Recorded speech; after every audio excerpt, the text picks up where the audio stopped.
जय मां विंध्यवासिनी, हर हर महादेव। आप सभी का स्वागत है। आज एक सत्य घटना आप सभी के समक्ष अति अद्भुत और दिव्य अनुभव के साथ है। ऐसा तो जब जन्म कुंडली का विश्लेषण किया जाएगा तो ऐसे परिवार में अगर 5 सदस्य हों, 7 सदस्य हों, तो किसी न किसी की कुंडली में ग्रहण योग आदि अवश्य प्राप्त हो जाते हैं। चंद्र ग्रहण दोष हो, सूर्य केतु का हो, सूर्य राहु हो, चंद्र केतु हो, चंद्र राहु हो, या फिर पंचम भाव में, नवम भाव में केतु राहु की उपस्थिति हो, दसम भाव में केतु या राहु की उपस्थिति हो, चतुर्थ भाव में राहु या केतु की उपस्थिति हो, तो ऐसे में कहा जाता है कि यह पितृ दोष से संबंधित हो जाता है। तो ऐसे में तो लगभग परिवार में ऐसी परिस्थितियां देखी जा सकती है, लेकिन कई बार ऐसा होता है कि परिवार में 5 सदस्य हैं, पांचों सदस्य की कुंडली में किसी न किसी प्रकार का ग्रहण दोष उपस्थित है ही है। ऐसी परिस्थिति में और पितृ का श्राप, पितृ का कोप, उनके जब जीवन की घटनाओं का आप समीक्षा करेंगे, देखेंगे, तब भी आपको पता चलेगा कि भैया पितृकोप और श्राप तो है ही। उसमें आप यह भी अवश्य देख लें कि कहीं न कहीं उन्होंने पितरों को पूर्वजों के निमित्त किसी भी प्रकार का कोई तीर्थ श्राद्ध आदि नहीं करवाया है, ना ही कोई वार्षिक श्राद्ध आदि करते हैं। बहुत हो गया तो उपाय के नाम पर किसी प्रकार का उपाय आदि कर देते हैं, तो उससे इन सभी प्रकार के दोषों से निवृत्ति नहीं हो पाती है, क्योंकि यह एक उच्च कोटि का और तीव्रतम कहीं न कहीं कोप होता है और लंबे समय से चल रहा होता है। ऐसा ही एक घटना हमारे जानने में आया, जिसमें कि जब पूरे परिवार की कुंडली की विश्लेषण की गई तो सभी की कुंडली में ऐसे दोष की उपस्थिति पाई गई। साथ ही साथ में अति एकदम जो तीव्र कहा जाए पितृकोप का, वैसा विषय रहा। परिवार के प्रत्येक सदस्य की हड्डियों में प्रॉब्लम और चर्म रोग, ये 2 चीज की उपस्थिति। अभिचार सामान्य सा विषय है। जब पितृ श्रापित होते हैं यानी श्राप देते हैं या पितृकोप की उपस्थिति बन जाती है तो बाहरी अभिचार आदि का प्रभाव तो जीवन में उपस्थित हो ही जाता है, ये तो सामान्य सी बात है। तो शरीर पे आवेश आना आदि वो बाद का विषय लिया गया। विश्लेषण में जब परिवार के प्रत्येक सदस्य की कुंडली को देखा गया तो उसमें तो पहले यह दोष सब उपस्थित रहा। दूसरा, उनसे जब पूछा गया कि आपने आज तक क्या पूजा पाठ किया है, करवाया है, तीर्थ श्राद्ध आदि कुछ तो करवाए होंगे, तो उसमें नगण्य रहा।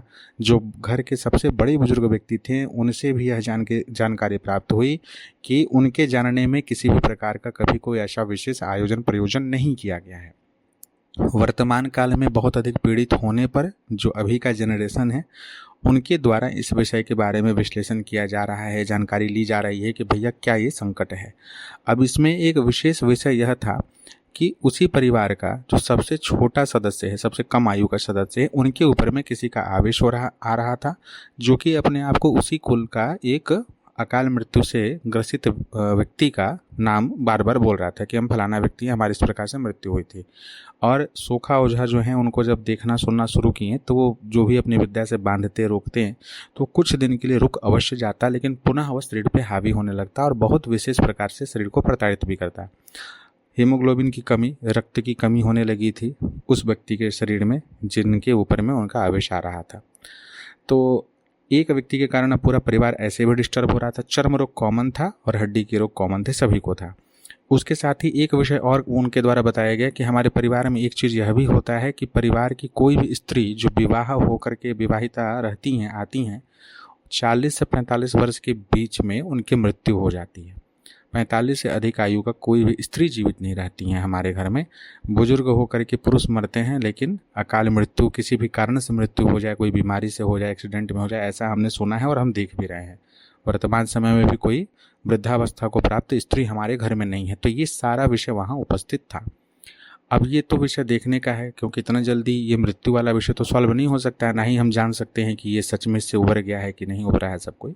लेकिन जब सारे विषयों को देखा गया तो इसमें 2 कार्य करने के लिए हमने निर्देशित किया था। ये लगभग प्रथम बार जब हमारे गृहतंत्र परिवार की तरफ से पितृपक्ष का पार्वती गीता का आयोजन करवाया गया था, पितृपक्ष का पूरा अनुष्ठान, उसमें इन्होंने भाग लिया था और वहीं से ये अपनी विधि विधान को शुरू किए थे। यानी लगभग हमको लगता है 1 साल से तो अधिक हो ही चुका है। पिछले वर्ष हमने पहली बार करवाया था।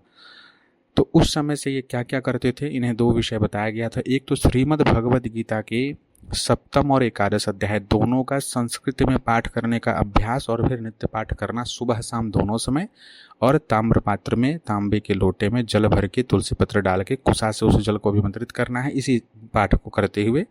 और उसके पश्चात साथ ही साथ में साबरी कवच का नित्य 11 पाठ करने का निर्देशित किया गया था कि यह काम आपको रात के 9 बजे के बाद करना है। परिवार का कोई भी सदस्य यह जिम्मेदारी ले ले, जिसमें मात्र सरसों तेल का 2 दीपक, दोनों सरसों तेल का रहेगा। एक अपने कुल के रक्षक देवता के नाम पे, आपको नाम नहीं पता है तो मानसिक रूप से शिव जी का स्मरण करते हुए कि प्रभु जो भी हमारे कुल के रक्षक देवता हूँ उन तक यह दीप पहुँचे, उनको यह प्राप्त हो।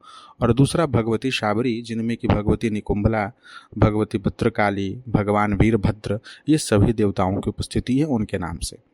तो इस प्रकार से दीप प्रज्वलित करके लाल आसन लाल वस्त्र को धारण करके वो पाठ घर में ही कर रहे थे। यह पूरा विषय चल रहा था 3 समय का, सुबह और शाम के समय भगवत गीता का पाठ, सप्तम और 11वें अध्याय का, और अभिमंत्रित जल को घर के पूरे जगह में छिड़कना, मुख्य द्वार पे छिड़कना, और साथ ही रात के समय में साबरी कवच का केवल पाठ चल रहा था। यह पूरा कंटिन्यू चला है। इसका पुरस्कार उन्होंने गंगा जी में भी किया है। गंगा जी में 108 पाठ करके ऐसा 7 दिन का उनको समय मिला था। विंध्याचल क्षेत्र में वो श्री भगवती गंगा के भागीरथी में खड़े होकर के पाठ किया करते थे गर्मी के दिन में, तो वो हो गया था अच्छा से। इन सभी के प्रभाव से वर्ष भर में 2 चीज़ों से तो उबर चुके हैं, जो कि मतलब सामने से देखने वाला विषय है। पहला तो चर्म रोग, जिसमें कि खुजली होना, सेरोसिस की जो प्रॉब्लम है, सेरोसिस जो कहते हैं रोग जो होता है, ये लगभग सभी को था, तो इससे उनको छुटकारा मिला, पहला चीज़।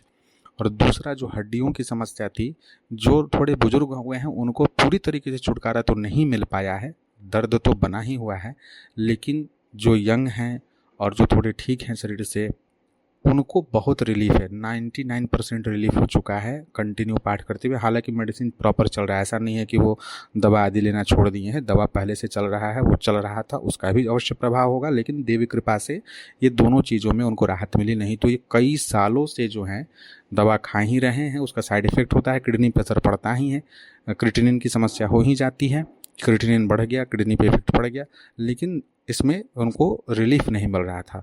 तो आप यह देखिए कि भगवान श्री नारायण की कृपा से और भगवती साबरी, इन दोनों को की कृपा से यह समस्या सॉल्व हुई। अब तीसरा विषय रहा शरीर पे आवेश आने का, जिसके लिए साबरी कवच का पाठ किया जा रहा था। तो वो तो शुरुआत के एक पक्ष के पूर्ण होने के पश्चात से ही आवेश आना स्वतः बंद हुआ। देखिए वो प्रॉब्लम सॉल्व नहीं हुआ है, ये सत्य है। जिस दिन ये पाठ पूजा बंद हो जाएगा उस दिन से वो फिर आवेश होना 10 दिन, 15 दिन, महीने, 2 महीने के बाद शुरू हो जाएगा। लेकिन अभी चूंकि सबसे पहला चीज़ था इस समस्या को संतुलित कर देना, एक जगह कम से कम फ्रीज कर देना कि नया ना बढ़े और थोड़े हमारे कंट्रोल में आ जाए, तो वह चीज़ जो है इन चीज़ों से, इन पाठों से हो गया है। अब आगे इस विषय के निमित्त अभी जो मकर संक्रांति से कुंभ आरंभ होगा, तो उसमें निर्देशित किया गया है कि आप काशी विशास मोचन तीर्थ आदि में जा करके त्रिपिंडी श्राद्ध करवाएं सर्वप्रथम, और हर संवत्सर में एक त्रिपिंडी श्राद्ध और श्रीमद् भागवत जी के मूल पाठ का पारायण पितरों के निमित्त हो। और जो व्यक्ति शरीर पे आवेशित हो रहा था और बार बार अपना परिचय दे रहा था, उनके निमित्त अलग से नारायण बलि के हेतु कहा गया है। अब उससे पहले शरीर पर जब वो जाएंगे तो आवेशित होंगे ही, वहाँ अपनी प्रक्रिया होगी तो आ जाएंगे, अपना विषय जो रखना होगा रखेंगे, ये एक अलग विषय है। तो आप किसी भी प्रकार के कवच का जाप करते हैं, भगवत गीता जी का आश्रय लेते हैं, तो यह हो ही नहीं सकता कि वो प्रभाव ना दे, दिव्यतम प्रभाव देते हैं। कभी भी हार नहीं मानना चाहिए। ऐसा नहीं कि शरीर पे कोई आवेशित हो रहा है और आपको दिख रहा है कि परिवार में सभी कुछ समस्या हो रही है तो हम अब हार मान लें, हम अब कुछ नहीं कर सकते। आप कंटिन्यूटी बनाइए, पाठ की संख्या को बढ़ाइए, थोड़ा समय दीजिए और फिर प्रभाव देखिए। 41 दिन, बार बार कहते हैं कि 41 डेज का एक मंडल कहा जाता है।